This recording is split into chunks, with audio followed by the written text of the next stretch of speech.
Hi viewers, இன்றைக்கி leggings pant எப்படி cut பண்ணி ஸ்டிச் பண்ணுறது அப்படின்னு சொல்லி பார்க்கலாம். அது வந்து நான் வந்து 10 to 12 மாதம் உள்ள குழந்தைக்கு ஸ்டிச் பண்ண போகிறோம். ஸோ அதுக்கு தகுந்த மாதிரி நீங்கள் வந்து சாம்பிள் பேண்ட் எடுத்துக்கோங்க. நீங்கள் அந்த பேண்ட்டை நான் இப்போ வந்து வச்சுருக்கிறேன். இது கிளாத் பார்த்திங்கன்னா எலாஸ்டிக்கு ப்ளஸ் வந்து ஜீன்ஸ் கிளாத் கிடையாது, நார்மல் எலாஸ்டிக் பனியன் கிளாத் மாதிரி உள்ளது. அந்த கிளாத்தை இப்போ வந்து 2ஆக வச்சுருக்கேன். இப்போ வந்து நம்ம 4ஆக அதை வந்து மடிச்சுக்கலாம். 4ஆக மடிச்சுட்டு நம்ம அந்த அளவு பேண்ட்டை மேலே தூக்கி வச்சு நம்ம இப்போ வந்து ஃபுல்லாக ஒரு ட்ரேஸ் எடுத்துக்கலாம். இது எப்படி இருக்குனாக்கா, அந்த பேண்ட்டோட ஃபோல்டு இருக்கு இல்லையா, ஃபோல்டு வந்து அந்த கிளாத்தோட ஃபோல்டும் பேண்ட்டோட ஃபோல்டும் ஒரே மாதிரி வச்சுருக்கேன். ஸ்டிச் பண்ண பக்கம் என்னோடய ஆப்போசிட் சைடில் இருக்குது. இதோட அளவு எப்படின்னு பார்த்தீங்கன்னாக்கா, நான் வந்து அந்த பேண்ட்டை வந்து மேலே வந்து 2 இன்ச்சும் கீழே 2 இன்ச்சும் நான் விட போகிறேன். எல்லாத்துக்கும் அப்படி விடுங்க. ஏன்னா மேலே வந்து நம்ம மடித்து தச்சு எலாஸ்டிக் கொடுப்போம், கீழே வந்து மடித்து தச்சு நம்ம வச்சுப்போம். ஹைட்டாக இருந்தால் கூட ஒன்றும் ப்ராப்ளம் இல்லை, ஏன்னா வளர்கிற பிள்ளைங்க, ஸோ கரெக்டாக இருக்கும். இப்போ இந்த ஸ்டிச்சிங்க்கு வந்து இந்த கார்னர் இருக்க பாருங்களா, அதில் வந்து 1 இன்ச்சு விட்டுருக்கேன். ஏன்னா சீவிங் அலவன்ஸ் அங்கே போயிடும். இதே மாதிரியே கீழேயும் சீவிங் அலவன்ஸ் போயிடும். அதுக்கு நமக்கு கிளாத் இருக்குது மேலே. ஏன்னா நம்ம பாதி தான் கட் பண்ண போகிறோம், மீதி பாதி மேலே கட்டுறோம், அப்படியே விட போகிறோம். இதை ஃபுல்லாக இப்போ வந்து நம்ம வந்து ட்ரேஸ் எடுத்துக்கலாம். ஸோ சாக் பீஸை வச்சு நமக்கு அதை நீட்டாக ஒரு ட்ரேஸ் எடுத்துக்கலாம். நம்ம இந்த இடத்துல நம்ம கட் பண்ண போகிறது கிடையாது. இது வெறும் ட்ரேஸ் எடுக்கிறோம். எதுக்குனாக்கா, நம்ம 1 இன்ச்சு இதுக்கப்புறம் அலவன்ஸ் விடுறதுக்காக, அதாவது தைக்கிறதுக்கு இடம் விடுறதுக்காக. இப்போது நம்ம ட்ரேஸ் ஃபுல்லாக எடுத்துட்டோம். மேலே வந்து 2 இன்ச் விட்டுருக்கேன். இப்போது இந்த ட்ரேஸ் எடுத்தோம் இல்லையா, மார்க் பண்ணியிருக்கோம் இல்லையா, அதுலேருந்து 1 இன்ச்சு வெளியில் இன்னொரு லைன் விட போகிறோம். அங்கே தான் நம்ம வந்து கட் பண்ண போகிறோம். ஸோ அந்த லைன்லேருந்து இப்போ காட்டுற மாதிரி நீங்கள் 1 இன்ச்சு எக்ஸ்ட்ரா பக்கத்தில் விடுங்க. இப்போது சிசரை வச்சு நம்ம கட் பண்ணிக்கலாம். டோட்டலாக ஃபுல்லாக கட் பண்ணிடலாம். இப்போ ட்ரேஸ் எடுத்த இடத்துலையே நீங்கள் வந்து கட் பண்ணிங்கனாக்கா உங்களுக்கு வந்து பேண்ட்டு தைக்கிறதுக்கு எல்லாமே சின்னதாக போயிடும். அதனால் கண்டிப்பாக 1 இன்ச்சு அலவன்ஸ் விடுங்க. விட்டுட்டு பேண்ட்டுக்கு மேலேயும் 2 இன்ச்சு நம்ம விட்டோம், மடித்து தைச்சி எலாஸ்டிக் கொடுக்குறதுனால. ஸோ அங்கேயும் இப்போ வந்து மேலேயும் கட் பண்ணிக்கலாம். இந்த மாதிரி கட் பண்ணிவிடுங்க. இப்போ என்ன செய்ய போகிறோம்னாக்கா, அந்த தையல் பகுதி, அந்த ஷார்ப்பான இடம் அந்த விட்டோம் இல்லையா, அதுலேருந்து வேறு எப்படியும் கட் பண்ணாமல் மேலே இப்போ காட்டுற மாதிரி இதே மாதிரியே தைச்சிக்கோங்க. ஏன்னா நம்ம எலாஸ்டிக் கொடுக்கும்போது துணி வந்து சுருங்கும், எலாஸ்டிக்கு போயிடும். ஸோ வந்து நமக்கு வந்து நீட்டாக இருக்கும் பேண்ட்டு. இப்போ பாருங்கள், நமக்கு ஒரு சைடு மாடல் வந்து கிடச்சிடுச்சு, பேண்ட் சைடு. இப்போ கீழே இருக்கிற அந்த எக்ஸஸ் எல்லாம் நம்ம வந்து கட் பண்ணிடலாம். அதெல்லாம் தேவையில்லை. நம்ம மடித்து தைக்க போகிறதுனால அந்த இது வந்து தேவையில்லை. இல்லை மடித்து தான் தைக்க போகிறோம், அது இருக்கணும்னாலும் உங்களோட விருப்பம், நோ ப்ராப்ளம்.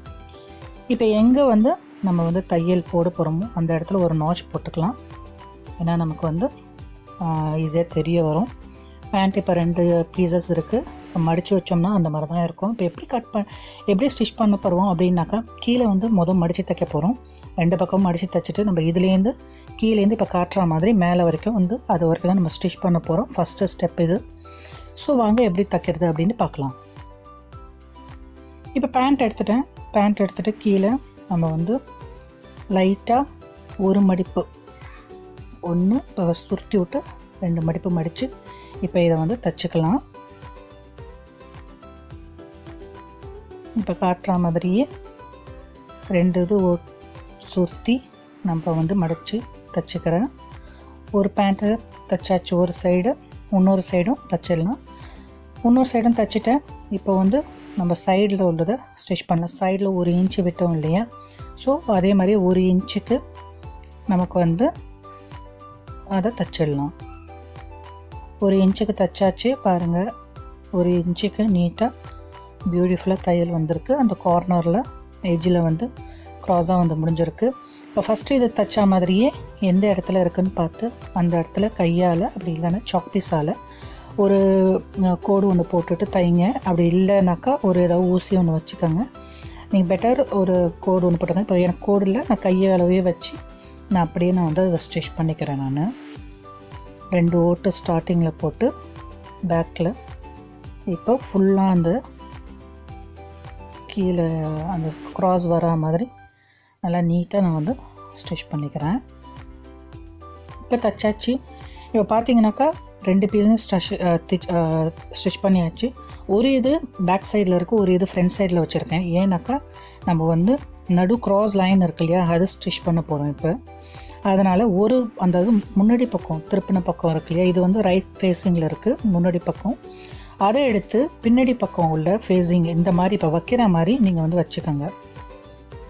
இது வந்து ரொம்ப வசதியாக இருக்கும். நம்ம வந்து நடு க்ராஸ் வந்து ஸ்டிச் பண்ணுறதுக்கு இந்த மாதிரி வச்சுட்டு நம்ம 2 பக்கமும் தச்ச பகுதி இருக்கு இல்லையா, அதில் வந்து நேராக இருக்க மாதிரி இந்த மாதிரி நேராக இருக்க மாதிரி ஒரு ஊசி ஒன்று வச்சுக்கலாம். ஏன்னா நகராது, நமக்கு வந்து அந்த இது ஸ்டிச் பண்ணுறதுக்கு வசதியாக இருக்கும். ரெண்டுமே சரிசமமாக இருக்குது.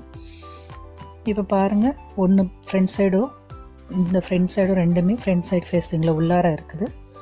இந்த நடுவில் இருக்கு இல்லையா, இந்த நடு பீஸை நம்ம வந்து ஒரு பின் போட்டு செக்யூர் பண்ணிடலாம் நகராமல். இப்போது இதுலேருந்து நம்ம ஒரு 1/4 இன்ச்சுக்கு ஸ்டிச் பண்ணிக்கலாம். இப்போது த்ரூ அவுட் ஃபுல்லாக இப்போ ஸ்டார்ட் பண்ணுறதுலேருந்து அடுத்தது முடிகிற வரைக்கும் நம்ம வந்து ஸ்டிச் பண்ணிக்கலாம். நடுவில் ஊசி வச்சுருக்கோம். டு ஜாக்கிரதையாக அந்த ஊசியை எடுத்துகிட்டு நம்ம 1/4 இன்ச்சுக்கு ஸ்டிச் பண்ணிக்கலாம். உங்களுக்கு வேணும்னா நடுவில் நீங்கள் 2 வாட்டி பேக் டு பேக் அந்த மாதிரி ஸ்டிச் பண்ணிக்கலாம். நீங்கள் அப்படி இல்லைன்னா ஒரு ஓட்டு ஓட்டிக்கலாம். நான் இப்போ இங்கே செக்யூராக வரத்துக்கு 2 இது ஸ்டிச் பண்ணுறேன், பேக் ஸ்டிச் பண்ணுறேன். இப்போ ஆல்மோஸ்ட் நமக்கு பேண்ட்டு முடிஞ்சிடுச்சு. எலாஸ்டிக் தான் வைக்கணும். இப்போ பாருங்கள், பியூட்டிஃபுல்லாக நான் வந்து முடிச்சிட்டேன். இப்போ உள்ளே இருக்கிறத நம்ம இப்படி வெளியில் எடுத்தோம்னாக்கா நமக்கு வந்து பேண்ட் வந்து ரெடி ஆகிடும். இப்போ எடுத்துட்டேன் பாருங்கள்,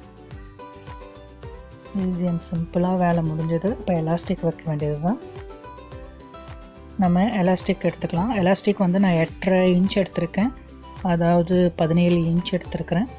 என்னோடய ஹிப் மெஷர்மெண்ட் படி பார்த்திங்கனாக்கா வந்து 11 இன்ச்சு தான். ஆனால் நம்ம வந்து எதுக்கு 17 இன்ச் எடுத்துருக்கிறேன்னாக்கா, எனக்கு அதாவது 22 இன்ச்சு, பாதி தான் 11 இன்ச்சு, 22 இன்ச்சு நான் 17 இன்ச்சுக்கு நான் வந்து எலாஸ்டிக் எடுத்திருக்கேன்.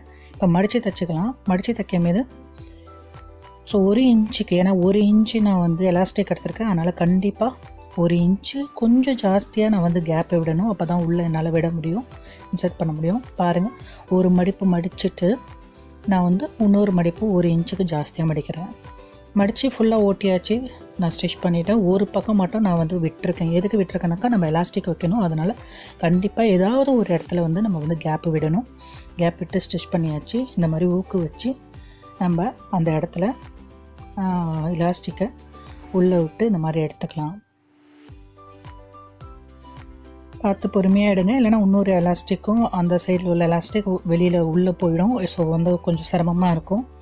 அதனால் இந்த மாதிரி செக்யூர் பண்ணிக்கலாம் ஃபஸ்ட்டு, உள்ளே போகாத மாதிரி. அதே மாதிரி ஒரே சைட்லேயே எலாஸ்டிக் இருக்கிறதையும் பார்த்துக்கோங்க. சுருட்டிக்கும், அதனால் கொஞ்சம் கஷ்டமாக இருக்கும்.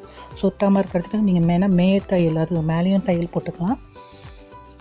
இல்லைனா கூட நீங்கள் வந்து அப்படியே விட்டுடலாம். தையல் போடணுன்னாக்கா நீங்கள் வந்து துணியை இழுத்துட்டு நீங்கள் ஸ்டிச் பண்ணுங்கள். அப்போ தான் உங்களுக்கு சுருக்கம் வராது. சுருக்கம் வந்து நீட்டாக இருக்கும். அதுவும் ஜிக்ஸாக் ஸ்டிச் போட்டிங்கன்னா உங்களுக்கு கம்ஃபர்டபுளாக இருக்கும். இப்போ உள்ளே போயிடுச்சு. இப்போ இந்த 2 எலாஸ்டிக்கும் சரிசமமாக இருக்கான்னு பார்த்துக்கலாம். பார்த்துட்டு இது 2ஐயும் வச்சு ஒரு 1/4 இன்ச்சுக்கு அங்கே ஸ்டிச் பண்ணிவிடுவோம். ஸோ எலாஸ்டிக் வந்து பிரியாது. ஒரு 5 to 6 ஸ்டிச் நான் போட போகிறேன். போட்டாச்சு. ஸோ அது பிரியாது. இப்போது நம்ம இங்கே விட்டுருக்கோம் இல்லையா ப்ளேஸு, அதை இப்போ ஸ்டிச் பண்ணிடலாம். ஸ்டிச் பண்ணுறது நல்லா இழுத்து ஸ்டிச் பண்ணுங்கள். அப்போ தான் உங்களுக்கு கரெக்டாக இருக்கும். ஸோ இழுத்துருக்கேன், நல்லா இழுத்து நான் அந்த கார்னரை, அதாவது திறந்த எலாஸ்டிக் விட்டோம் இல்லையா, அந்த கார்னரை இப்போ நான் வந்து ஸ்டிச் பண்ணிடுறேன். இப்போ ஸ்டிச் பண்ணியாச்சு, முடிஞ்சிருச்சு. இப்போ வேணும்னா நீங்கள் வந்து மேலே ஒரு ஸ்டிச் போட்டுக்கலாம். எலாஸ்டிக் மேலே நல்லா இழுத்து ஸ்டிச் போட்டிங்கன்னா கரெக்டாக இருக்கும். நம்மளோட பேண்ட் இப்போ ரெடிங்க. எவ்வளோ பியூட்டிஃபுல்லாக, சிம்பிள் அண்ட் ஈஸியாக. சொல்லப்போனால் எனக்கு வந்து ஒரே ஒரு 1/2 மணி நேரம் தான் ஆச்சு இந்த பேண்ட்டை இது பண்ணுறதுக்கு. கட் பண்ணுறது மட்டும்தான்.